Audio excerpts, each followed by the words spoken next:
兄弟。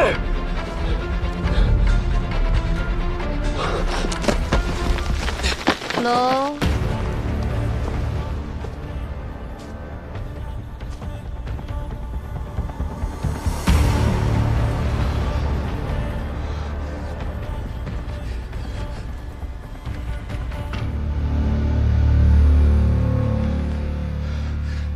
放他走，我们俩的事情不要牵扯其他人。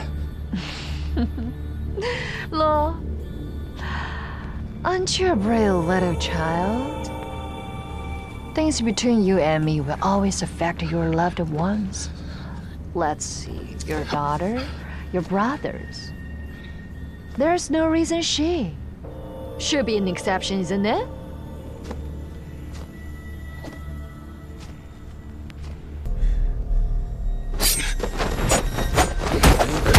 黑暗中白昼，是光明把我穿透。尽管把我卷入漩涡，必定会有你来拉住我。然而岁月与某个年头，总有些比件事没有理由。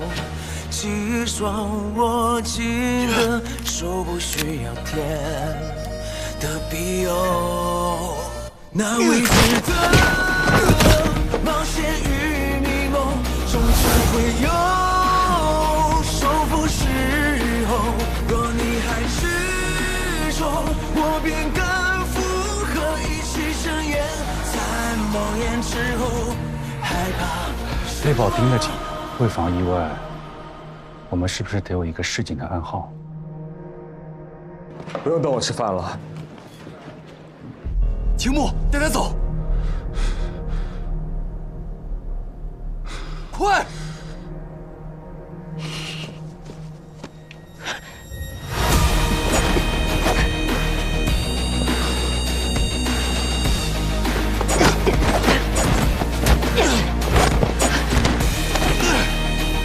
走！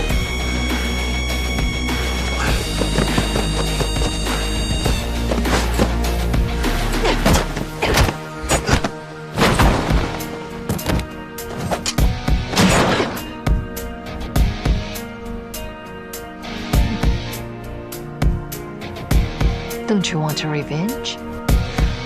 Just kill me! Daddy!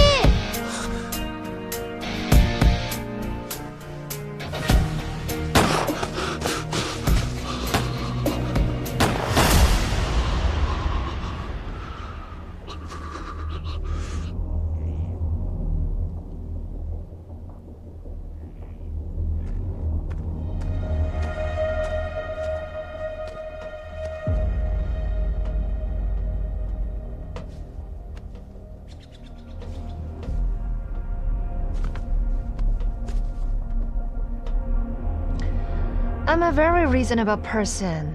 There's two here. You can only take one. Listen. Only one. Decide.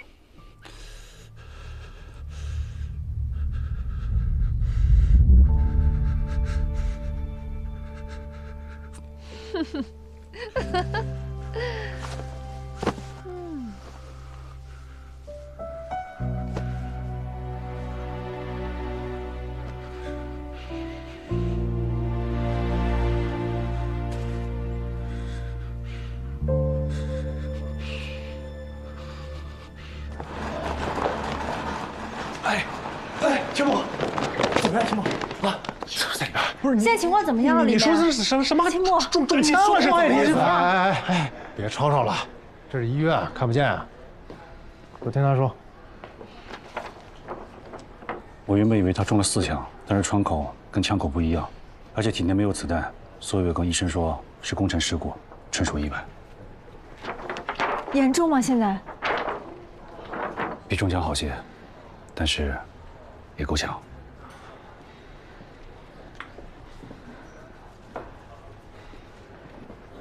就这里，他体内没有子弹。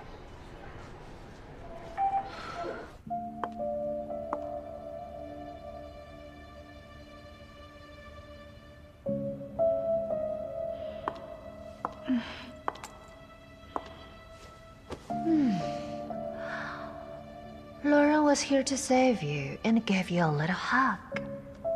And then he took 1, 2, 3, 4. 4 bullets. Don't you want to know if he's dead? Let me tell you, of course he's not dead. I told you. His death is never my intention. Too bad you missed. Lauren's face when he met Tasha. It was very interesting. Tasha. Oh, don't you remember? Told you. I have trump cards up in my sleeve. 慢点啊！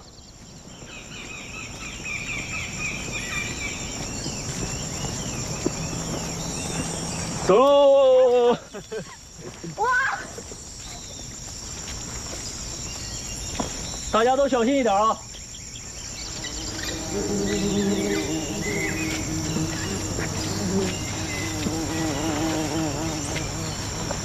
钟浩呢？他方便去了，教授。这前列腺也太不能打了吧！注意一下措辞啊，学妹在呢。那我们在这儿等他一下，边说边等。好。在整个滇东北地区啊，虫媒植物的繁衍是以蜜蜂科最有价值的，包括黑足雄蜂、红光雄蜂，还有西马牌蜂，还有我们刚才看见的长木蜂。在我们眼前的这个呀，就是红光雄蜂的蜂巢，非常的巨大，很雄伟吧？走，我们去看看。宋教授，小心啊！我们不去骚扰它们，它们是不会主动攻击人类的。在整个山地植物的传粉过程当中，这些昆虫的效率是非常高的。当然了，蝶类的昆虫也起到了积极的作用。虫媒类植物的繁衍生息。我去看看。哎，宋教授，你带他们往那边跑，往那边跑。你小心，教授。周浩，快跑，快跑！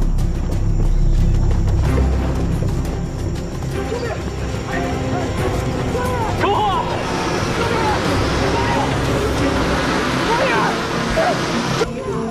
胡蜂来了！救命啊！胡蜂！救命！救命！救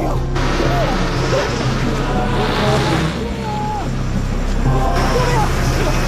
救命！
李果姐，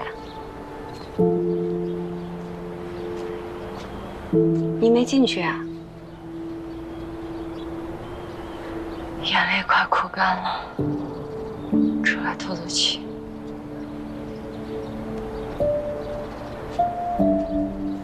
李果姐，我们准备回国几天？明天的飞机。明天临时决定的吗？大德的一个农药专利下来了，跟国内的一家跨国的农药公司的合作也谈成了，要回去开新闻发布会。这是好事儿啊！祝贺你和唐教授，你们那么重视，一定是个大项目吧？算吧，投资很大。恭喜恭喜！我就说你和唐教授是郎才女貌。唐教授好棒啊！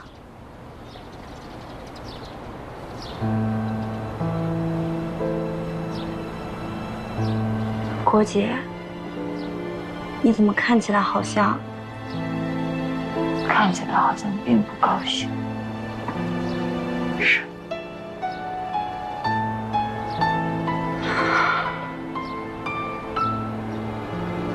是因为小雨师兄吧？按理说我应该高兴，这个项目是宋教授的遗愿，也有小雨的心血在里面。大德坚持了这么多年，现在终于告成了。但小雨来泰国后，反倒因为这个项目彻底离开了大德，情愿去考一个什么全新的、毫无个人基础的方向。而且我看得出来，他因此很不开心。我就在想，这不是一件好事吗？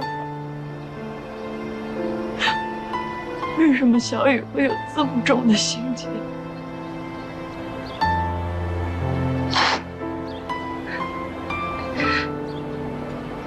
我一直很想找他聊聊，但现在也没机会。他就那么不开心的走了，还居然是在异国他乡走的。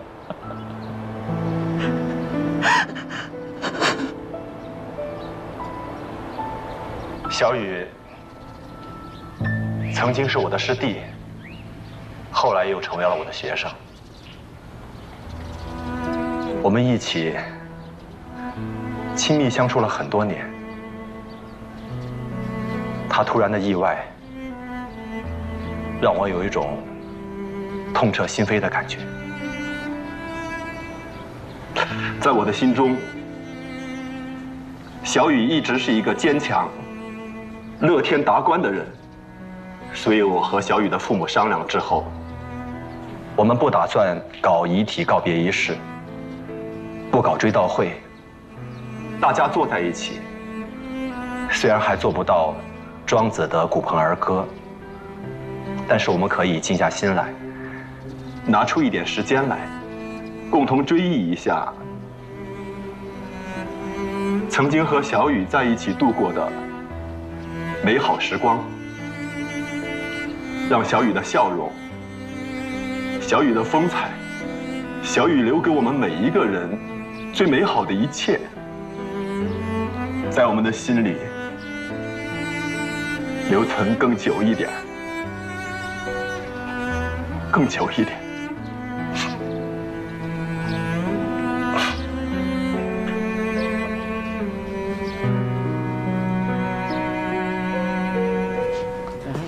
这个比较重要。怎么样？有什么进展？进行到哪了？我们初步排查了吉拉语的社会关系。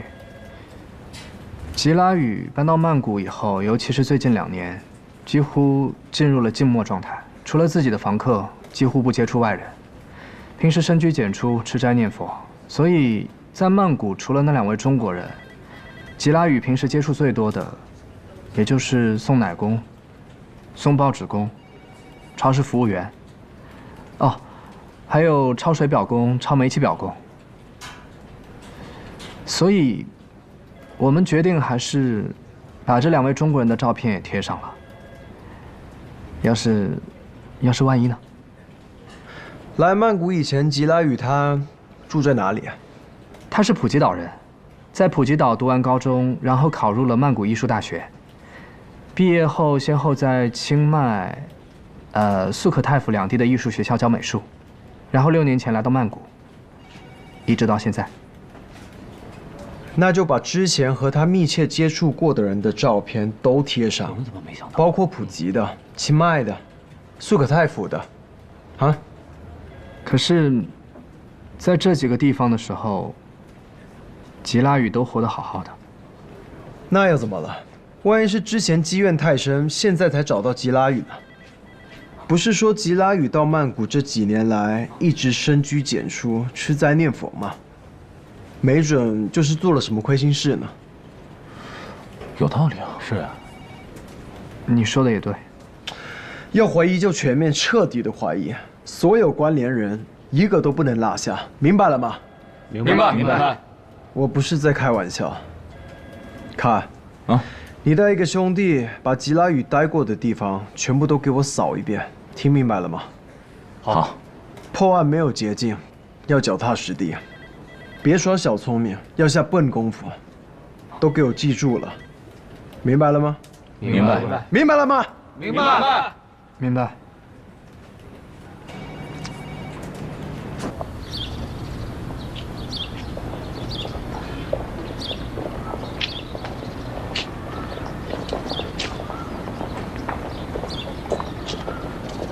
今天金玲，我和李国姐就先陪叔阿姨到酒店了。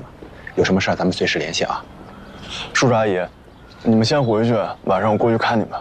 没事，你忙你的，不用管我们。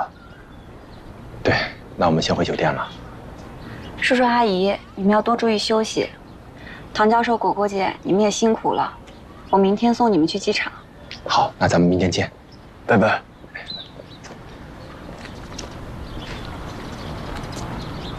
哎，对了，有件事情我还没来得及跟你说呢。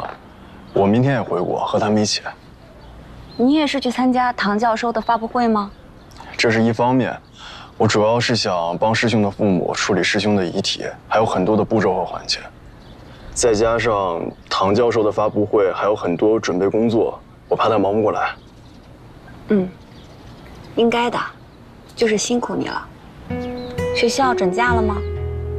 啊，反正还没开课，大不了就迟几天入学嘛。哎，这次发布会上，唐教授和李国姐会为他们给所里捐赠的宋教授的铜像做落成揭幕，我还挺期待的。这么棒？其实他们2个人啊，早就想这样做了，不过一直没有等到合适的机会。直到去年，唐教授的项目有了突破性的进展，再加上社会资金的投入，所以他们就决定正式的找雕塑师开始制作。宋教授和唐教授，无论是做人还是做学问，都是真正的知识分子的典范。相信你这个学生将来也错不了。我好像抓到一只潜力股了。我也确实从他们那里感受到了很大的力量。咱们去哪儿啊？你准备带我去哪儿啊？你本来打算去哪儿呢？不知道，反正宿舍是回不去了。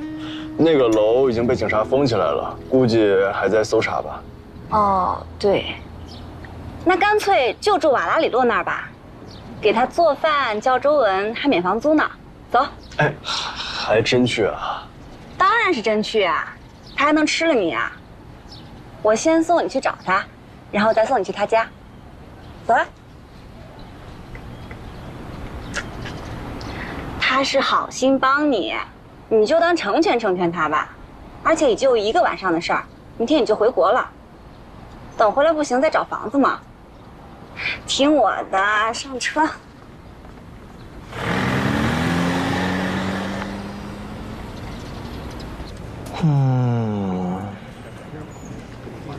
警长，香水的检验结果已经出来了，是一种自制香水，前调、中调、后调分别有洋甘菊、百香果、中国陈皮，还有柠檬。好吧，我已经知道你想要说什么了，招蚂蚁呗。是的，而且有意思的是，我特意去咨询了香水专家，还有昆虫专家，请他们做了成分分析。有一点很奇怪，檀的这种香水不知道为什么没有像正常香水一样加酒精成分来固定香味，因为通常酒精是可以驱虫的。那么，如果没有酒精来固定香味的话，檀的这款香水就不能称之为香水。毕竟从成分上来说，它已经是一杯纯纯的果汁了。那对蚂蚁的吸引力可是相当的大。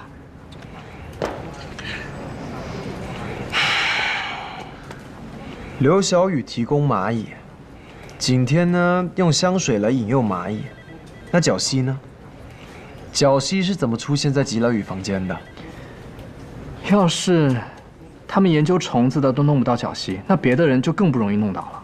也许是谭送香水的时候把皎西偷偷放到房间里的。谭景天说吉拉雨根本就没让他进去房间。警长，谭景天他自己当然会这么说了。周围的监控都查了吗？那个地方临近大学区，住房并不多，并且都比较矮，不超过3层楼高。房子所在的整个区域也比较安静，基本上都没有安装监控探头。不过，我们已经全部走访完了附近的邻居，包括通过征集找到的当晚经过的路人，但他们都没有注意到那天晚上是否有陌生人出现。没人看见，不代表就没有。对，我并没有否认有外人进入的可能性，我只是说，目前看起来是室内的人作案更方便。试想一下，如果是刘小雨和谭景天联手，那就太方便了。蚂蚁，有甜味的香水，再找一个皎西。好了，我始终还是那句话，如果不是景天说出来，你根本不知道蚂蚁和皎西这些东西，对吗？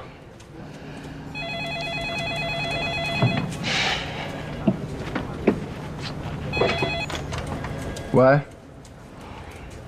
好，我知道了，让他们进来吧。得，去把景天的照片摘下来。为什么？我让你摘，你就给我摘下来呀。哎，行。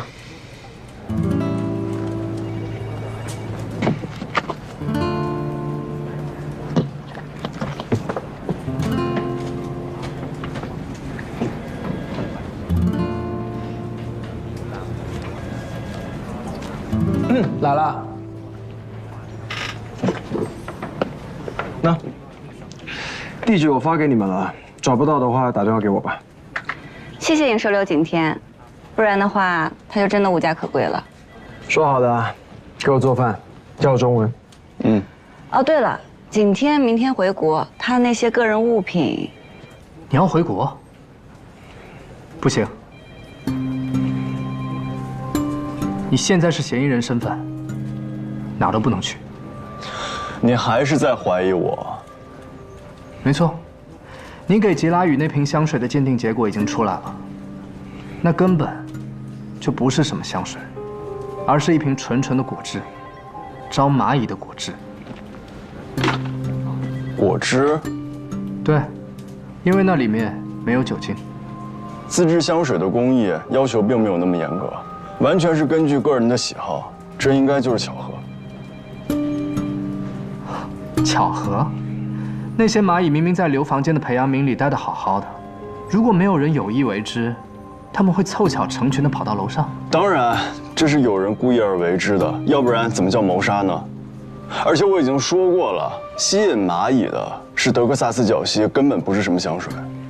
吉拉语的房间里没有外人进入的痕迹，就是说，整个房子里就只有你们3个人的痕迹。没有外人进来的痕迹，就代表真的没有人进来过吗？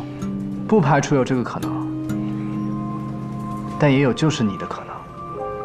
所以作为本案的嫌疑人之一，你哪儿也不能去。而且我现在有权利把你关起来。如果之后证明你是无辜的，我们自然会把你给放了。你要干嘛？哎，德，你先听我说，你需要冷静，收起来。来，过来。德，我们来分析分析啊，你觉得这个案子的凶手有几种可能性？我们都写出来。开始吧。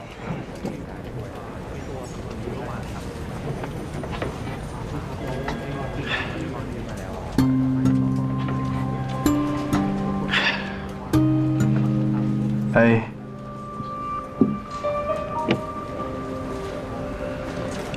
谭是凶手。B， 刘是凶手。C，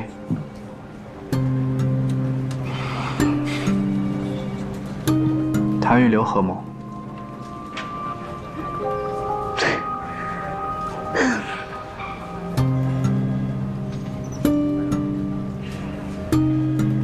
完了吗？当然，还有一种可能，他们俩都不是凶手。D， 凶手另有其人。写上去。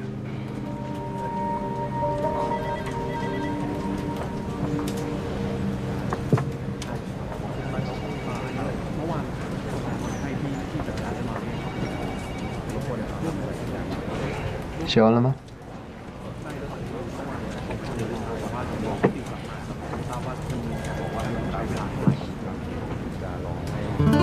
德，你好好听着，我就是相信景天，但是我没那么了解刘小雨，所以房先放在这里。然后还有另外一种可能就是熟人。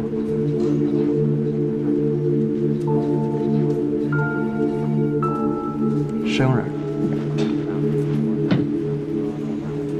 熟人，我是觉得有可能哎。你们看一下这个，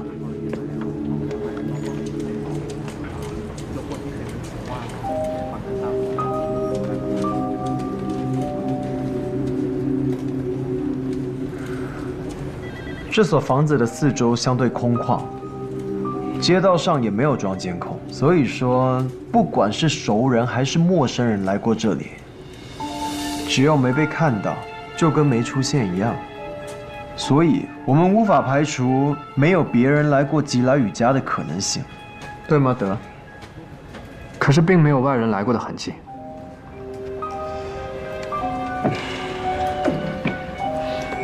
当然，来的人可以消除自己的痕迹。当晚景天回来之后，就在房间里戴着耳机睡着了，所以说他肯定是不知道，更没见到有人来过。师兄每晚11点都会服用右佐皮克隆，也可能那天没吃啊。当然，也不排除你说的这个可能性。所以，一，刘小雨的熟人；二，吉拉雨的熟人；三，刘小雨和吉拉雨共同的熟人。好了，那么除了 B， 这才是更需要下功夫的地方。我同意。我和师兄的房间都是不上锁的，晚上睡觉也不会锁起来，所以即便是有外人进去来调动蚂蚁的话，同样也很方便。只要他进到这所房子里，并且不被我师兄还有吉拉雨先生发现就可以。是的，考虑到凶手事先经过了精心设计，用马里科帕须蚁和德科萨斯角蜥这神奇的组合来杀人，那他一定是事先知道了刘小雨的房间里有马里科帕须蚁，并且他也知道他有不锁门的习惯。还有，德，你不用瞪我，我没排除是刘小雨做的案，我们现在是在探讨有没有更多的可能性。同时，我们的恒基兄弟也说了，这个房子的门窗没有外人侵入过的痕迹，所以凶手很有可能是大摇大摆的从正门里进去的，也就是说，很有可能是吉拉雨或是刘小雨他们亲自接待他进去的。凶手在做完案子之后，收拾好自己的痕迹，又大摇大摆的从正门里走了出去。但现在刘小雨跟吉拉雨他们都死了，啥也问不着了。熟人作案？是的，也有可能是熟人指使。我已经派人去排查吉拉雨他全部的社会关系，包括之前在外地的。今天，你可以想一下刘小雨他身边的社交圈吗？这或者能够给到我们一些线索。师兄他在中国的社交圈我并不了解，但是在这里最熟悉的应该就是我、金陵，还有唐教授和李果姐。那唐教授他有可能知道你和刘小雨从来都不锁门吗？这个我倒是没有跟他提过这方面。至于师兄有没有说过，我就不清楚了。可问题是，如果你们怀疑是唐教授杀的吉拉雨，那比你们怀疑师兄去杀吉拉雨那就更荒唐了。至少师兄和吉拉雨吵过一架，可唐教授跟吉拉雨之间并没有任何关系。一个国际上非常知名的昆虫学教授，为什么要这样费尽心机，而且冒着这么大的风险去杀害一个跟他八竿子打不到的一个普通的泰国人？这没有道理啊！是啊，据景天的了解，唐教授和师兄之间倒是有矛盾，师兄和吉拉雨之间也算是有矛盾，但是唐教授和吉拉雨之间，真是完全无法想象有什么矛盾啊。不过我们还是要跟他接触一下。哦，明天他和李果姐和我们一起回国。他们也要回国？嗯，他们的一个科研项目落地了，要在国内开新闻发布会，还要给国内的一位教授的雕像做落成揭幕。那你给我一下他的联系方式好吗？我觉得还是要联系一下。发过去。OK， 我收到了。那你们先回去吧。不过我已经好几天没有回家了，你们可能要帮我收拾一下。那景天的那些个人物品，他的那些个人物品如果都没什么问题的话，你们都可以拿走了。但是关于刘小雨的东西还在排查当中，可能要你跟他们的父母说一下，到时候排查完了，我们会给他们寄过去。嗯，没关系，反正我过几天就回来，回来再寄也一样。好的，卡在，你带景天先生去取一下他的个人物品吧。好的。嗯，那我就先不送你们了。那我们先走了，拜拜，拜拜，拜拜。我会帮你找到真正的凶手。是帮你自己。谢谢。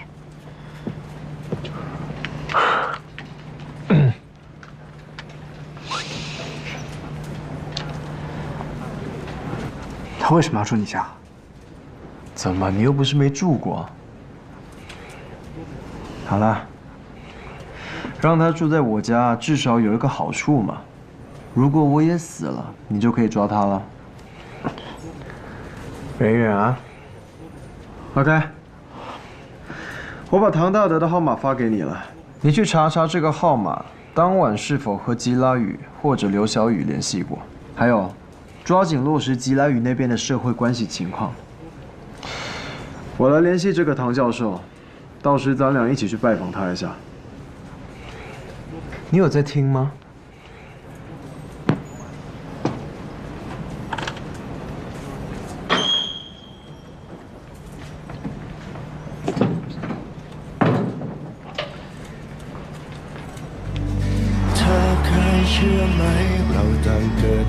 เพื่อใครคนหนึ่ง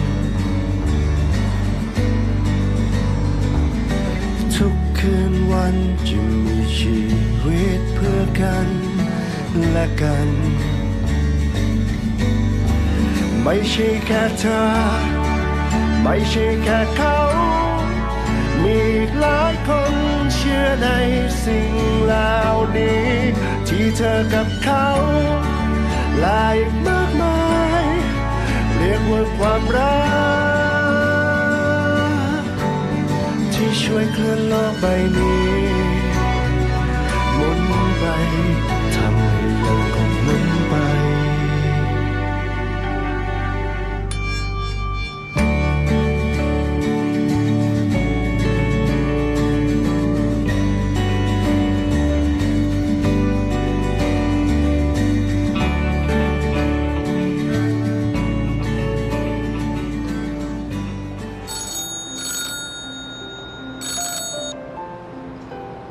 Speak English。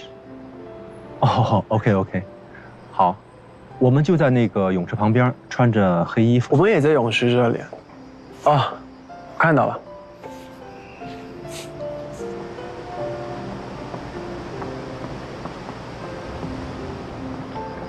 你们好。你好，你好，你好，我是瓦拉里罗。你好，你好，这是德。你好。来，请坐。哎，坐吧。抱歉啊，本来是应该我们去警察局配合你们工作的，但是因为刘的父母状态还不是很稳定，所以不能走得太远，让你们费心了。没事，这今天本来就是我们要麻烦你们，所以我们来找你们是应该的。那 OK， 咱们抓紧时间。对，2位老人还在房间呢。好，那我们直奔主题吧。是。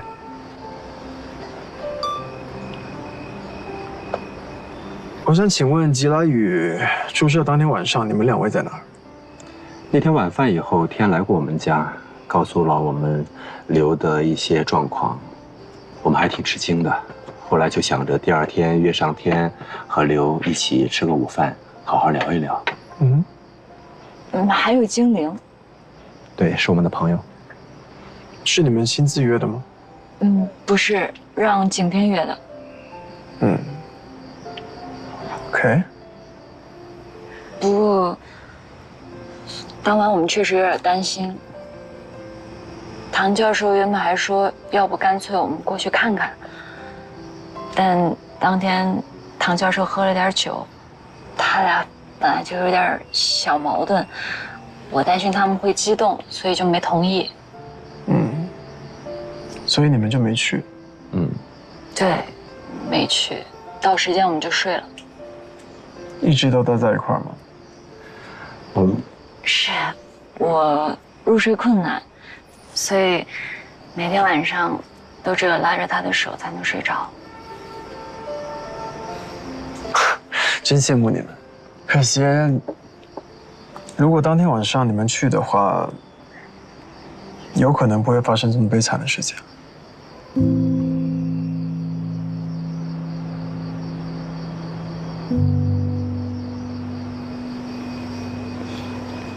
说的对。唐教授和刘小雨之间是什么矛盾？这问题我想请唐教授回答我，行吗？没问题啊。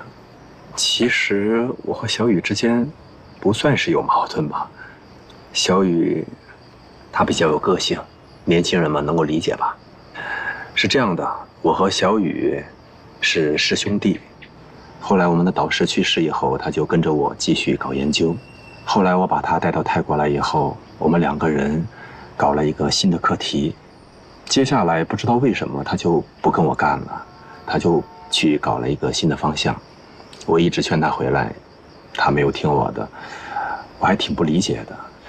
那天晚上我听天说，我才了解到刘的一些情况，他有严重的抑郁症的倾向，我还挺自责的。因为毕竟是我把他带到泰国来，而且我在想，是不是之前我们的合作在工作上面我给他太大的压力了，或者是有什么隐情吧？那会是什么样的隐情呢？那这我就不大了解了。年轻人嘛，有他自己的生活圈子，而且，自从我和刘在工作上没有合作之后，基本上没有联系。偶尔约顿饭，还是我的夫人亲自邀请他，他才会过来。你们这次回国多久啊？应该不会超过1周吧。这边有课题，离不开人。那今天差不多到这了，我们回去再碰。好，辛苦两位。买单。哎，这个咖啡别管了，管我们账上就好。谢谢你们。今天谢谢两位的配合，然后我想祝两位回国愉快。谢谢。谢谢。ขอบคุณนะครับ 巧克力ครับ。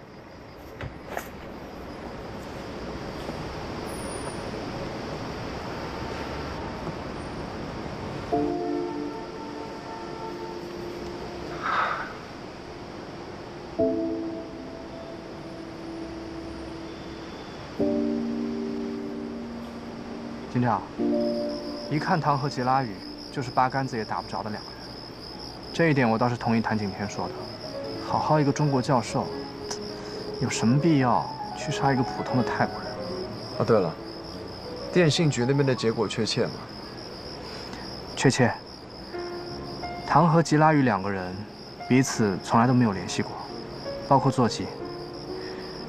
而且，唐大德和刘小雨他们两个也已经很久都没有通过电话了。至于他们俩之间是不是还用中国版微信，我就暂时不知道了。你再落实两个事情：一，看唐大德他们是否订了回程的机票；二，去唐大德他们的学校了解一下他请了多长时间的假，也顺便去了解清楚唐大德的研究课题具体是什么内容。知道了。行了，分头回家吧。就不邀请你去我家了。等你什么时候看景天完全顺眼了，咱们在一起聚吧。走了。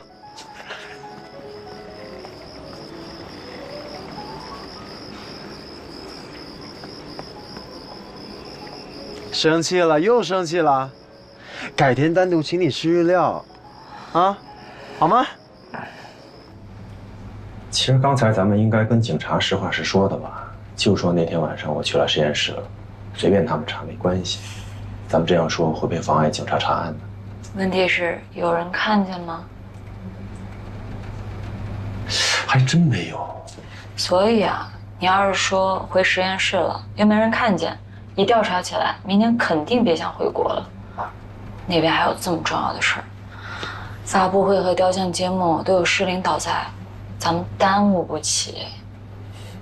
再说了，传回去说我们被警察调查过，也好说不好听啊。还是夫人想的周到。等回来以后，有必要的话，再跟警察解释吧。好，夫人说什么就是什么。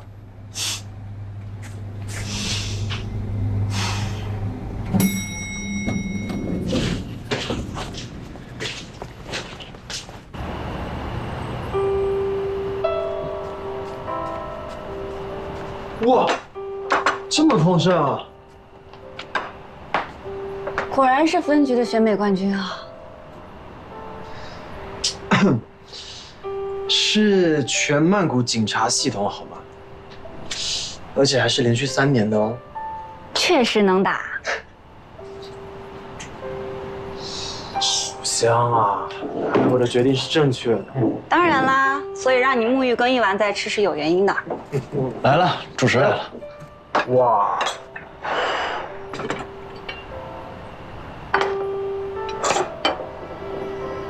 这不是冬阴功吗？为什么会有馄饨啊？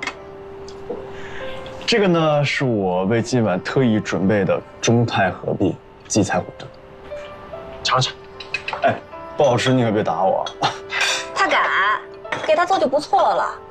你到现在还没给我做顿饭呢。我这就是拿它先练练手，等我回来之后啊，天天顿顿的给你做。骗人。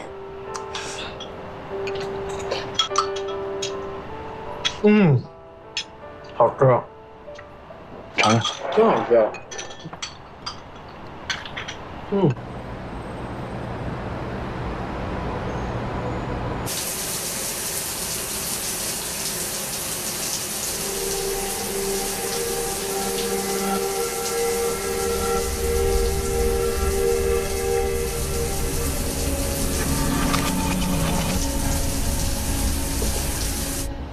谢谢你啊，拆。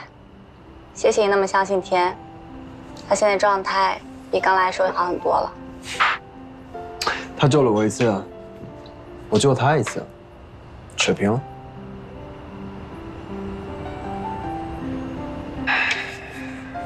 天在这个世界上，现在就我一个亲人了。不过现在可以加上你了。那天在天台，他跟我说他父母，还有他哥哥，都去世了。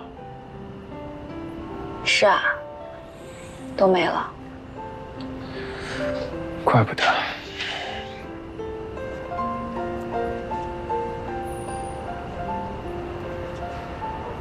以后在泰国你就把他交给我吧。当然。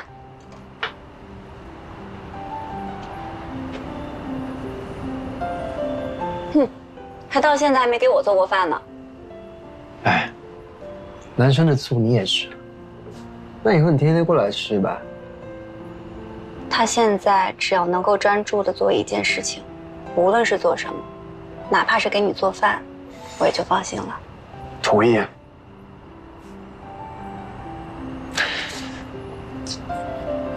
今天晚上这里就交给你们了，我可以出去住。你又来，我们有纪律，要不然为什么让他住到你这儿来啊？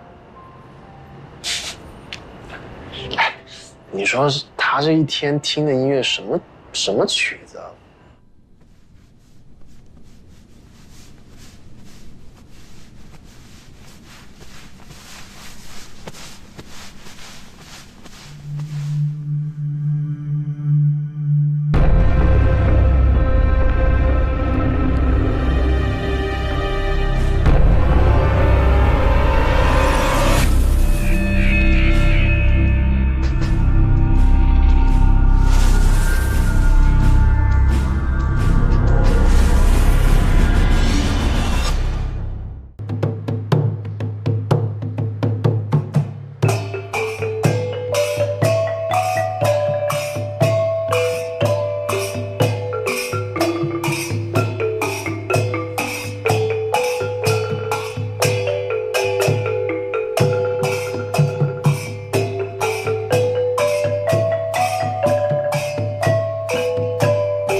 我采访过这么多扮演罗蒙王子的艺人，还是头一次遇到像他这么大牌的。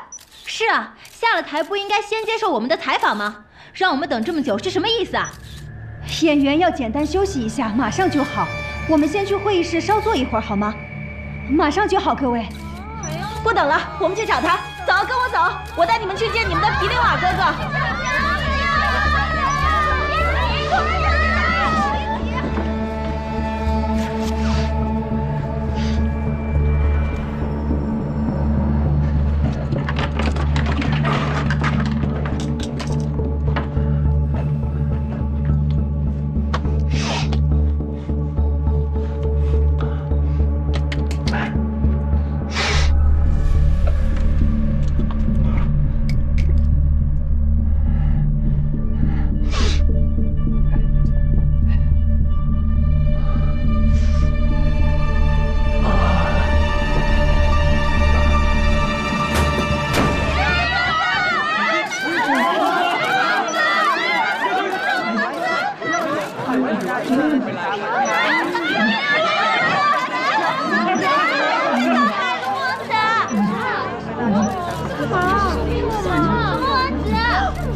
田林老师怎么了？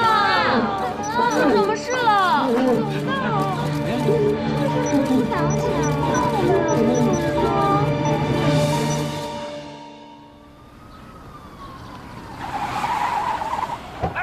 警察别动！别动！别动！警察！别动！别动！别动！别动！跟走！别动走！警察来了！警察！警察！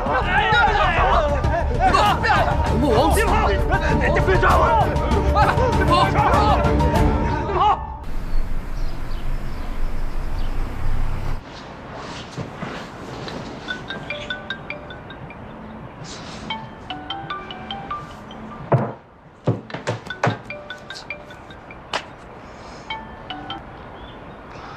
是啊。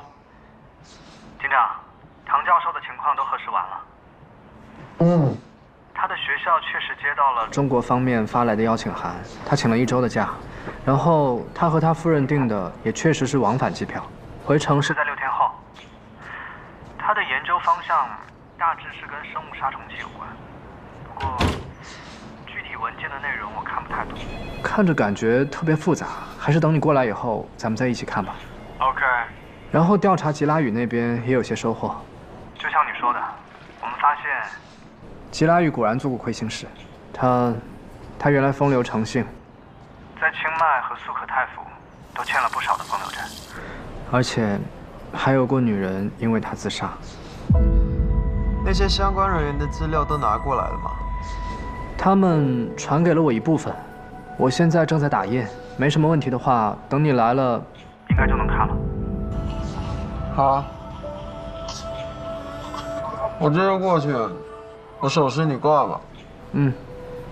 那我挂了。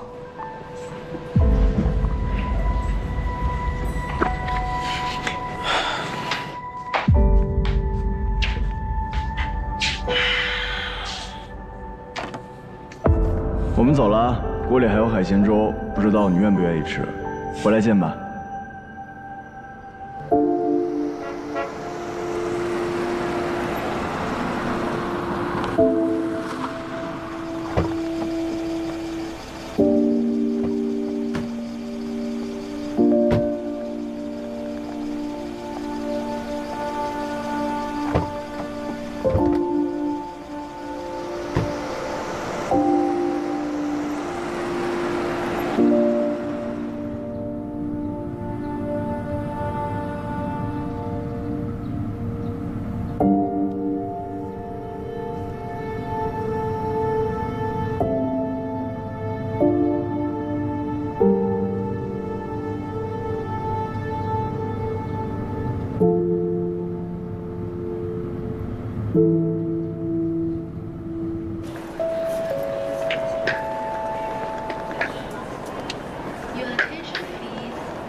要不然你早点回去吧。金玲，你也早点回去吧，起那么早，累了吧？景天有我们呢。好，果果，叔阿姨走。金玲，我们先进去了，等我们回来。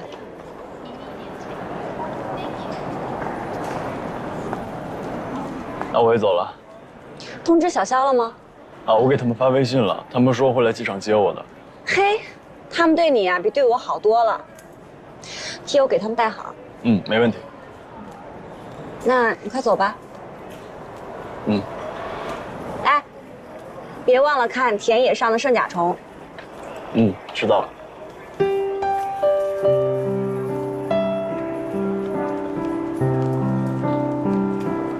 我走的这几天，你要好好的。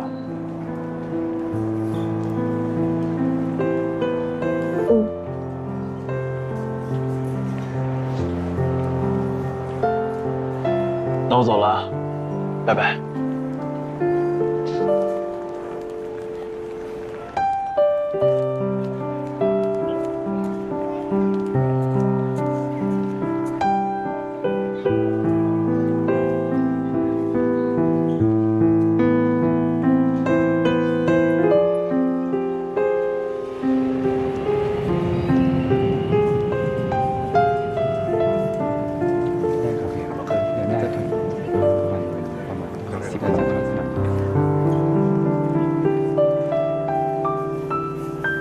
知道你的心情，但你也要理解德啊。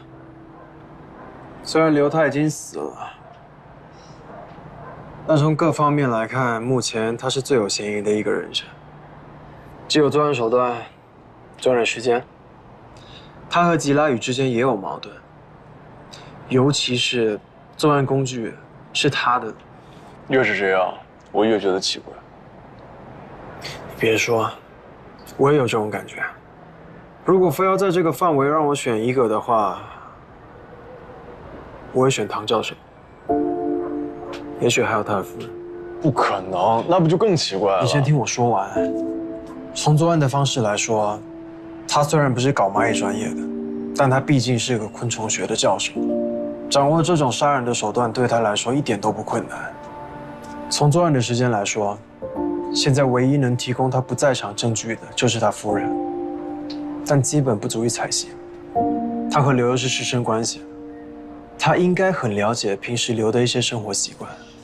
他跟吉拉宇算是熟人，如果在夜里他大摇大摆地去找吉拉宇，我觉得吉拉宇也未必会起太大的戒心。当然了，这些只是我的推测而已。我并没有直接或间接的证据可以证明，所以我也没有办法不让人家回国。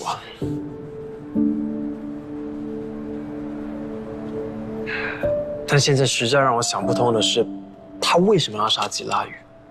就像德说的，一个堂堂的昆虫学教授，为什么要杀一个八竿子打不着的吉拉宇？就是，我就是这么想。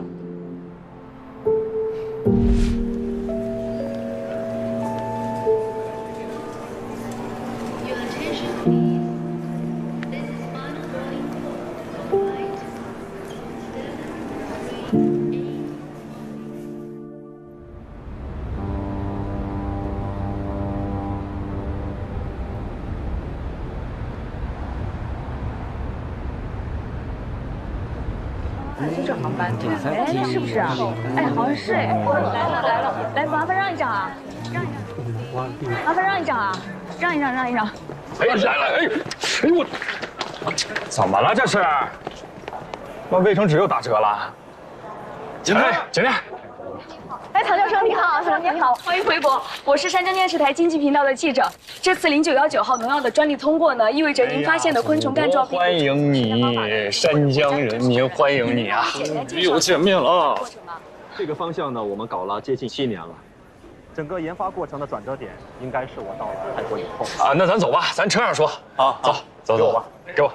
泰国的生物多样性给我们的研究提供了更大的纵深。你们都知道。对于我们搞细胞重组工程的人，昆虫的分类越多，我们占有的昆虫细胞系的样本也就越多。谢谢大家。唐教授，请问佳农生物科技股份有限公司1期工程什么时候开始投产呢？恭喜周总，恭喜唐首席科学家，恭喜佳农。金枝，挺巧啊。一点也不巧，我是故意来凑热闹的。你说你这么堂堂一个昆虫核心期刊的大主编，请你热闹还来不及呢，哪敢凑热闹啊？啊，对了，邀请函收到了吗？没。不对呀，我给你问问。不用了，我就当你现在邀请我了呀。你说的对，这么热闹的事情啊，怎么能少了我呢？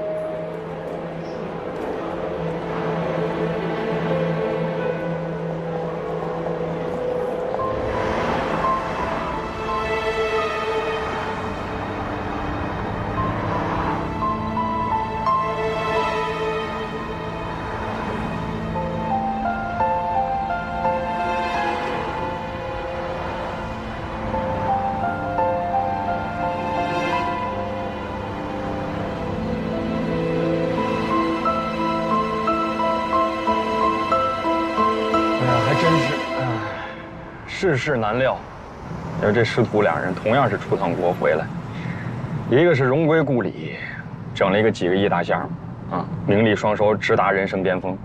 说另一个呢，横死在异国他乡，小命弄没了吧，这还白发人送黑发人。你说你到哪儿说理去？我是山东电视台经济频道的记者。这次0919号农药的专利通过呢，意味着您发现的昆虫冠状病毒重组实验方法呢，已经获得国家的正式承认。你能给我们简单介绍一下整个研发的过程吗？根据宋教授的发现制造的生物杀虫剂，可以完成在零翅目之间的快速复制，而且不会伤害哺乳动物，既有效又安全。可是这样下去的话，全世界的蝴蝶，就各式各样美丽的蝴蝶，我们就都再也看不见了。收了啊？舌头也收了？中国话忘了？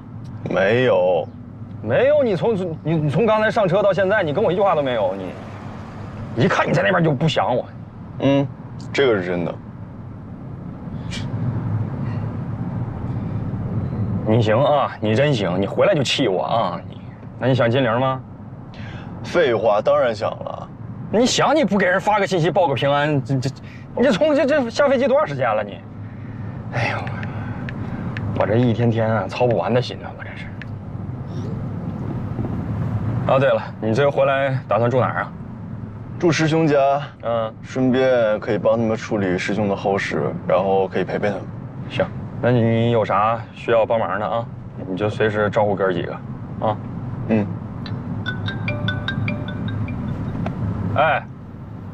哎，如队，啊，人接上了，小唐那个送那个刘小雨父母先回去。好嘞。行，那一会儿见啊。这个如队是谁啊？别问了，现场给你介绍。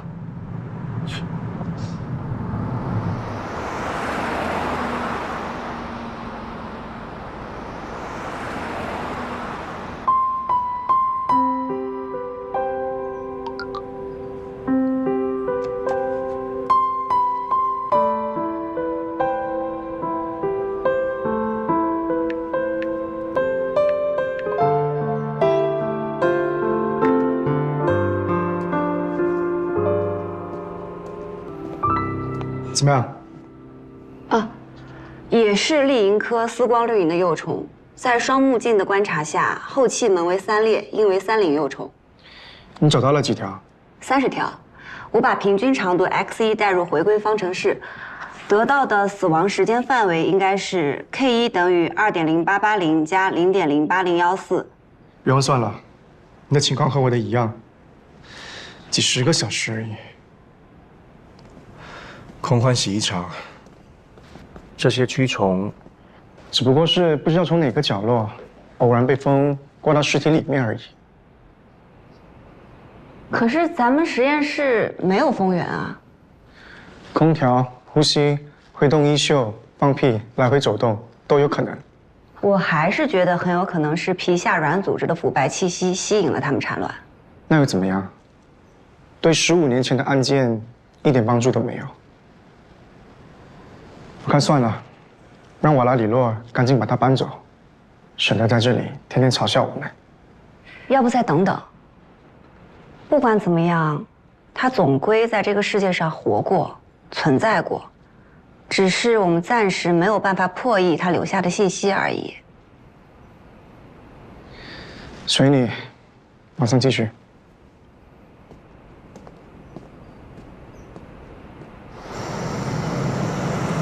我不同意你这个泰国警察朋友的推测。唐教授刚那场面，咱都看见了，几个亿的项目，公司首席科学家，这不是人生巅峰吗？你说他这时候杀人，他什么动机呀？脑抽？这不自我毁灭吗？这不是？是。但我同样认为师兄不会杀人，他也有大好前程。是。但是这作案手段、作案工具，有明摆着像是他干的。尤其是头天作案，他没有作案。假设嘛，假设他头天作案，第2天就出车祸了，难不成是被灭口了？哎，那个肇事司机查了吗？初步查了啊，他和师兄之间没有关系，就像唐教授和我们房东之间一样。这事儿确实挺邪门的。行了，咱快到地方了啊！你还是先帮咱看看这眼巴前的事儿吧。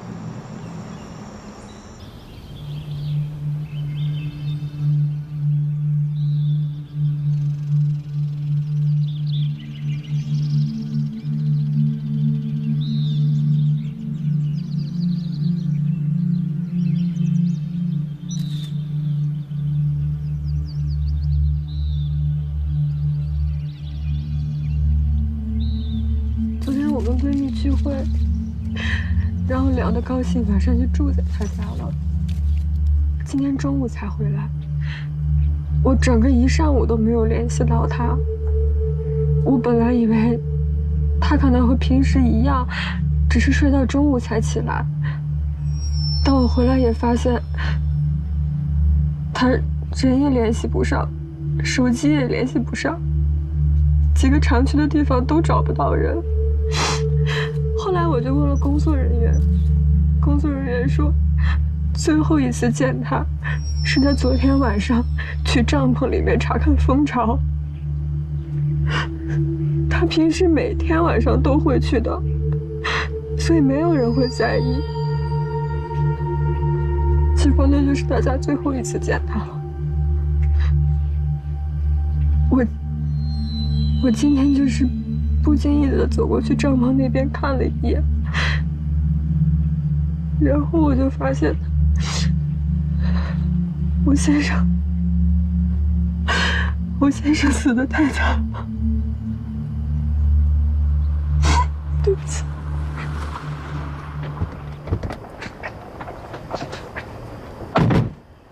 坐。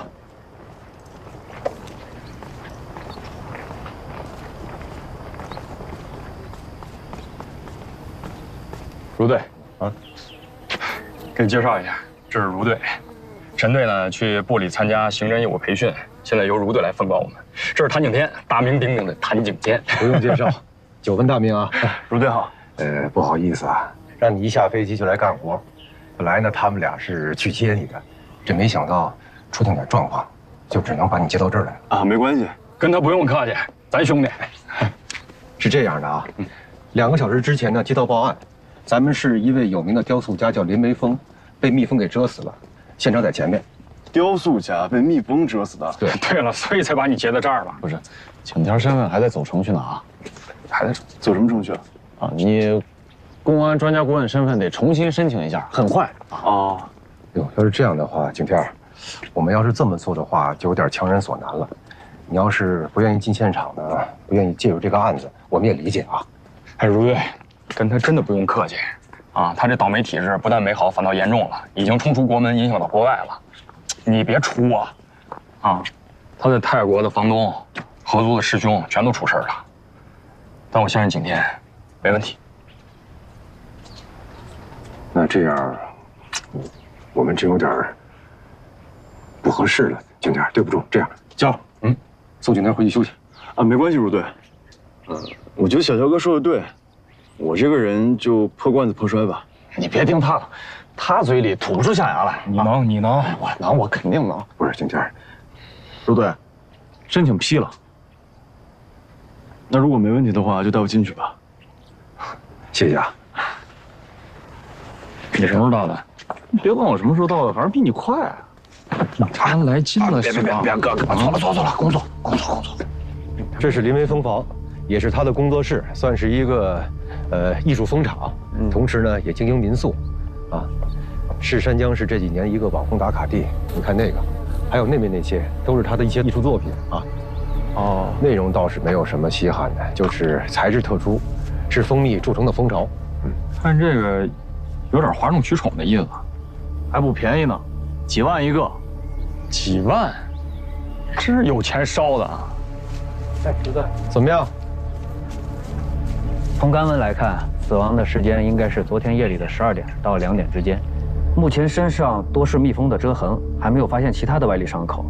喉头有水肿迹象，身体因为挣扎也扭曲得格外严重。我们初步判断是过量蜂毒引发的中毒窒息而死，具体情况还得我们带回去进行解剖之后再看。是第一现场吗？根据现场的脚印和尸体挣扎的痕迹来看，应该是。那这么多蜜蜂，它怎么没有带防护网啊？这被蜜蜂蛰死的死相怎么这么惨啊？景天，哎，景天，景天。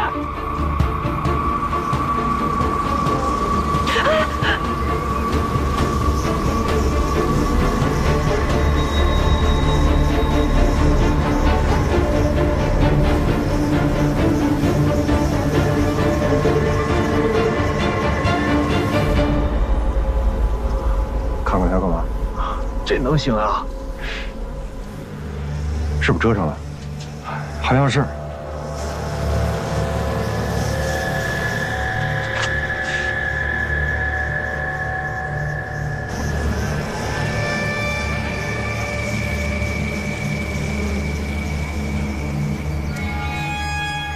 你干啥呢？疯了？不要命了？你忘了上次咱差点被蜜蜂给蛰死？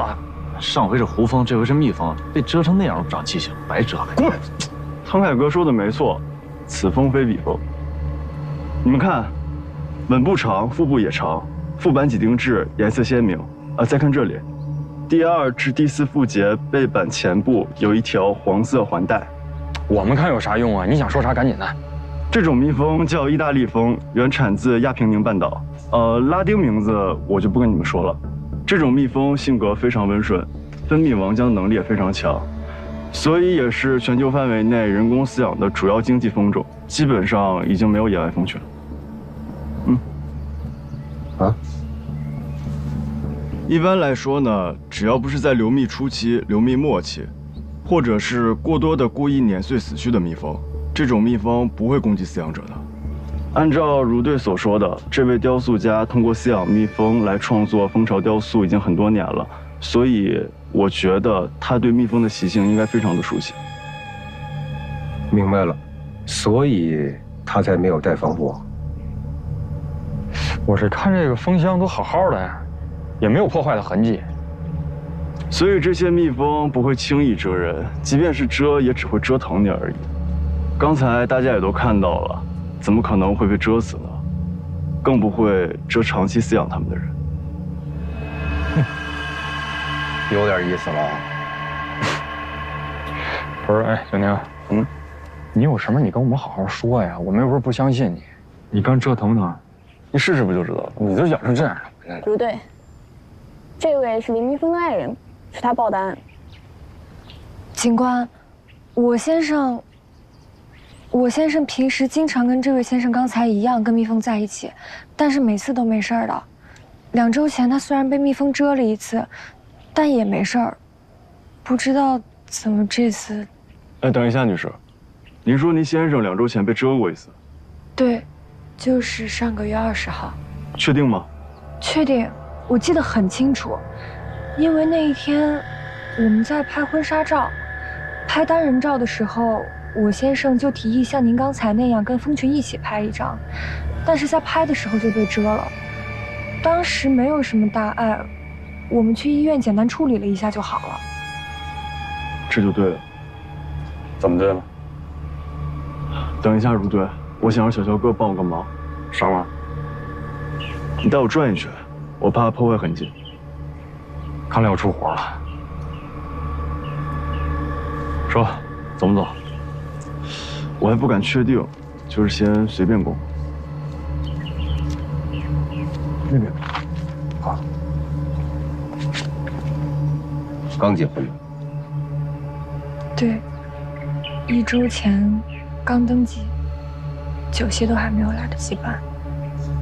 挺可惜的。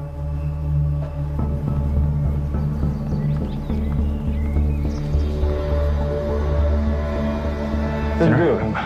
啊，好。让你脚底下，上这儿呢。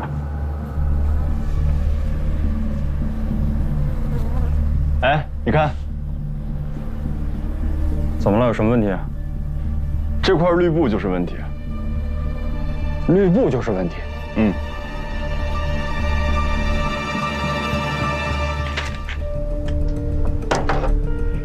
孔小姐，请问您先生是色盲吗？对，你怎么知道的？那请问它是红绿色盲吗？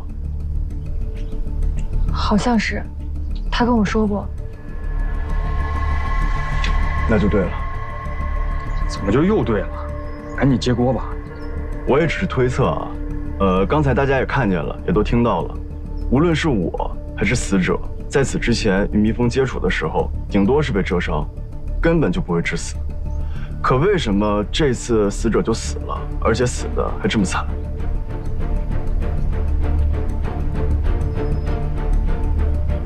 问你啊。考虑到死者2周前被蜜蜂蛰过，没什么问题，而这次死的就这么惨，所以我怀疑死者身上很可能发生了医学上最典型的 I 型超敏反应。什么反应 ？I 型超敏反应。没错。简单来说，它的发生机制分为致敏阶段与发敏阶段，2个阶段之间通常不会超过20天。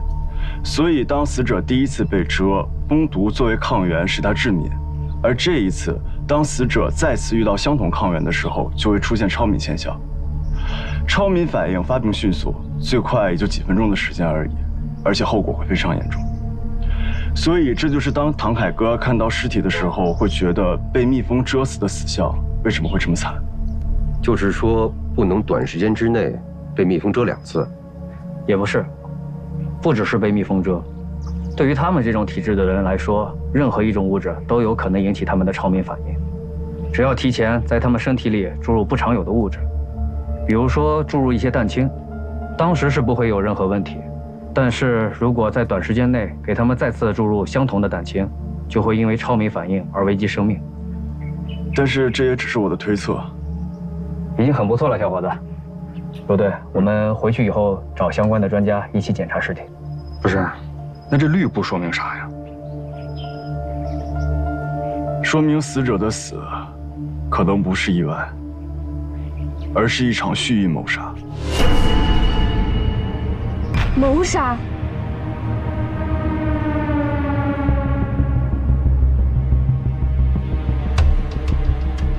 刚才我和小肖哥去转了一圈，发现其他帐篷里的照明灯都是用红布照着的，只有这个最大的帐篷，也就是死亡现场的帐篷里的照明灯是用这块绿布照着的。啊？什么时候变成绿色的了呀？所有帐篷的灯都是用红布照着的呀。所以这才是问题啊！哎，你快点说。哦，是这样的。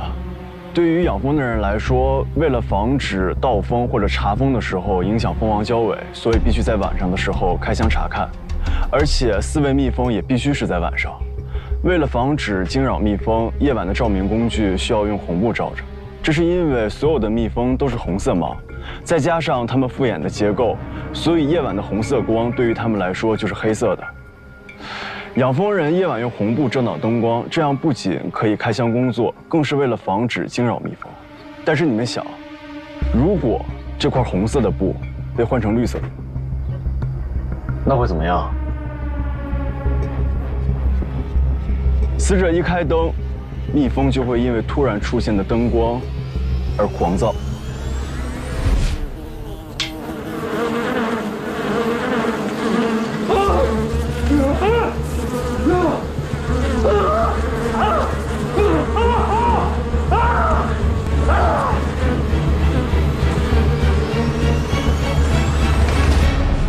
明白了，如果他是红绿色盲，这就解释了他为什么没有发现里面的红布被换成了绿布。开灯之后，他也没有发现灯光的颜色变化。所以这就解释了我为什么怀疑死者是被谋杀的。因为照明灯的红布被换成了绿布。没错。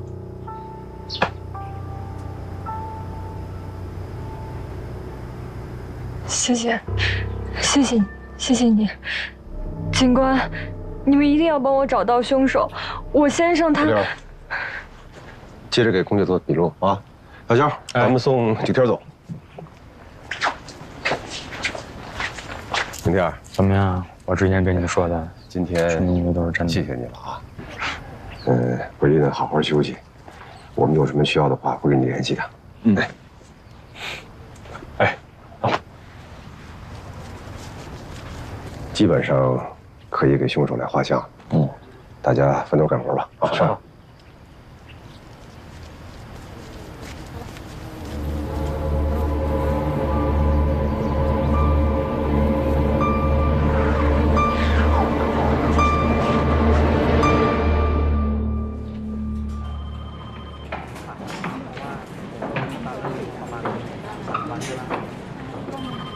哇，这么多，看来很有收获嘛。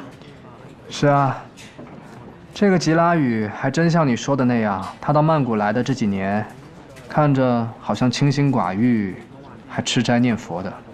可他当年呢，仗着自己家里有几个臭钱，人长得也还算帅气，并且他在台北那一带画昆虫水粉画还有点小名气。哎，可是坑骗了不少无辜的女孩子。尤其是他当老师的时候，那些涉世未深的女学生，哼，还真是一个标准的人渣。哼，真是老天有眼啊！啊，替我跟外调的那些兄弟们说声辛苦。好，警长，我还以为你去机场送人了。要不是因为你跟我说吉拉宇这边有新的情况，我还真的就去送了。警长，我感觉这些人都不会再回来了。要真是这样，怎么办？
喂，喂，我刚忙完，你干嘛呢？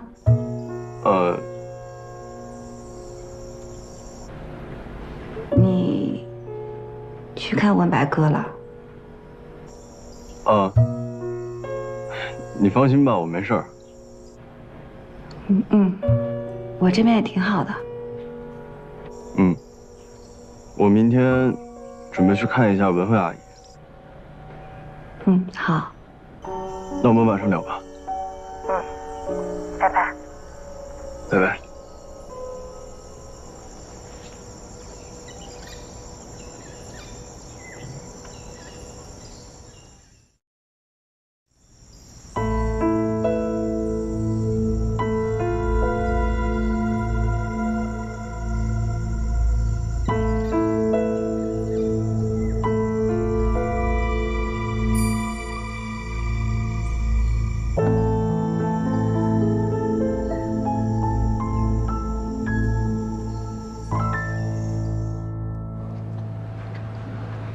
我都看过了，看了很多遍。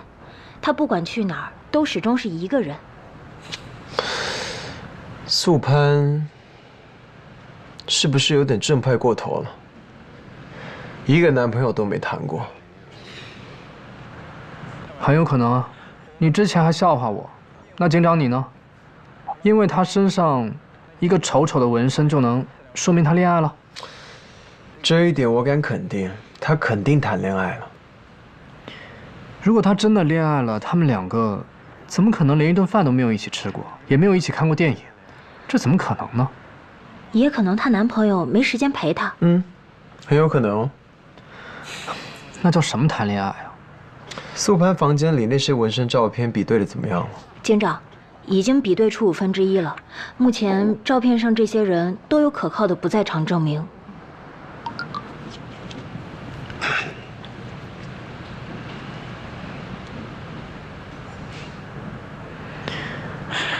景天到了。对啊。你怎么知道？看你的表情，猜到了。警长，有新情况。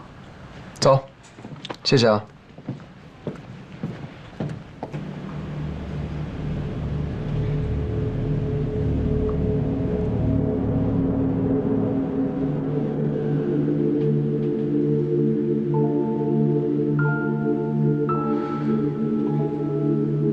还真有点面熟。警长，您见过他的照片？他就是撞死刘的肇事司机问人。他和吉拉宇有什么关系啊？是这样，我们排查时了解到，吉拉宇6年前离开素可泰府的一个主要原因，是因为一个叫缇娜的女孩子，她自杀了。这个缇娜是他的学生，跟他学画的过程中，两人走到了一起。但是吉拉宇生性放荡，同时与多个女人交往，还把魔爪伸向了很多跟他学画的女学生。缇娜只是他的猎物之一。后来缇娜发现吉拉宇他真实的面目，缇娜知道自己被骗了，就自杀了。难道这个缇娜就是问人的女儿？嗯，这么巧。把问人的资料给我。在这里。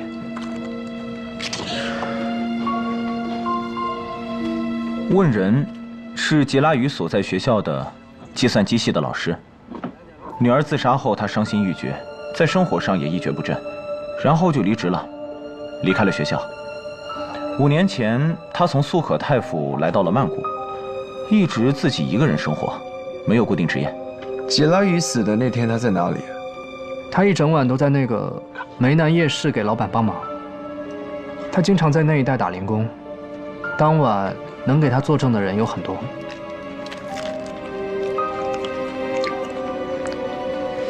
这么巧？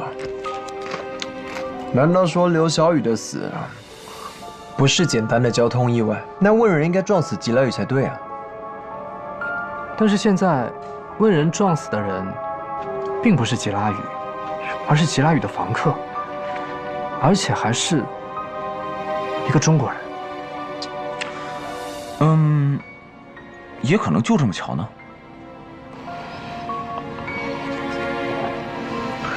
那这未免也太巧了吧？要不我们干脆把问人抓来问问。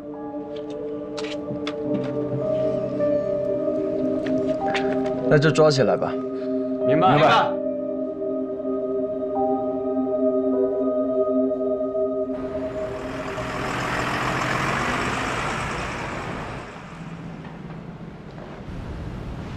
你有个女儿叫缇娜是吗？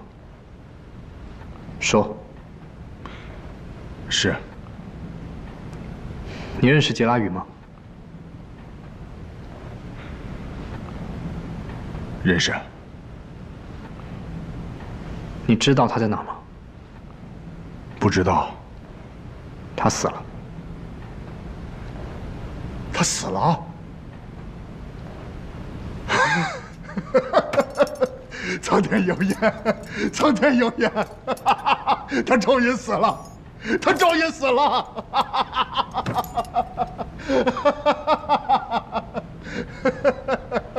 你不关心他是怎么死的吗？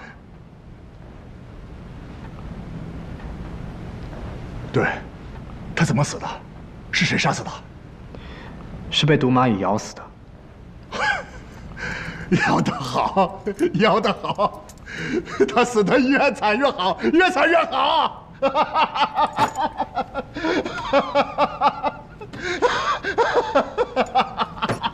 用毒蚂蚁咬死他的人，就是你开车撞死的人。什么？不可能！怎么会这么巧？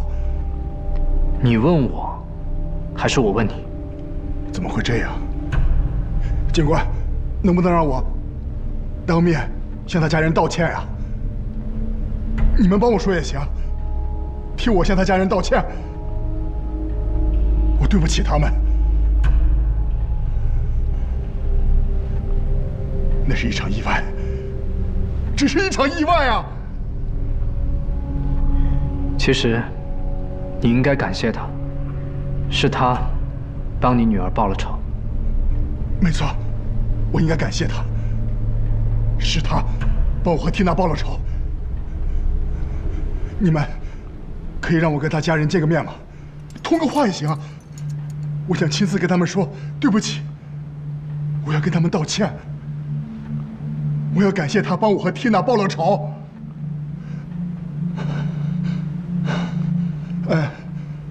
或者我先感谢，后道歉。不，还是要先道歉，后感谢。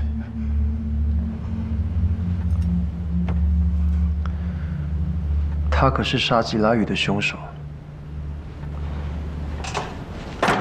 吉拉雨就该杀，他难道不该杀吗？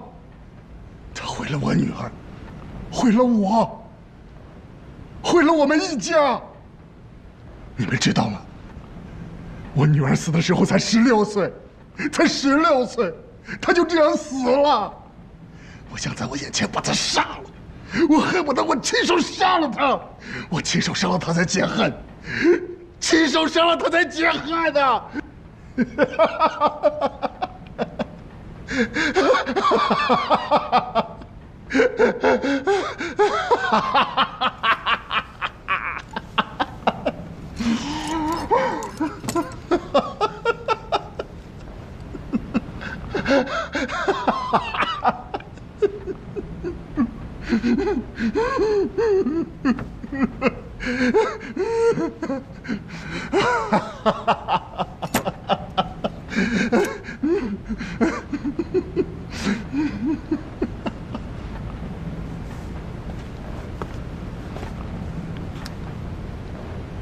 看来这个问人没什么问题，我还以为他不会承认认识吉拉雨，结果他大大方方的承认了，而且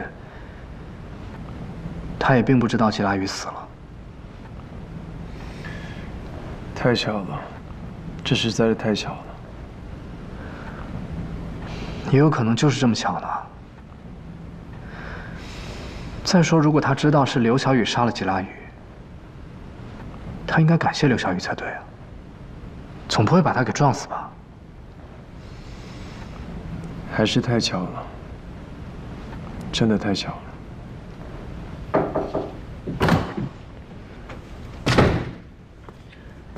警长，我们在问人的手机里发现了这个。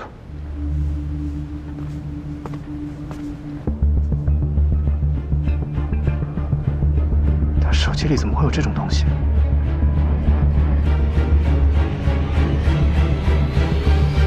竟然敢杀！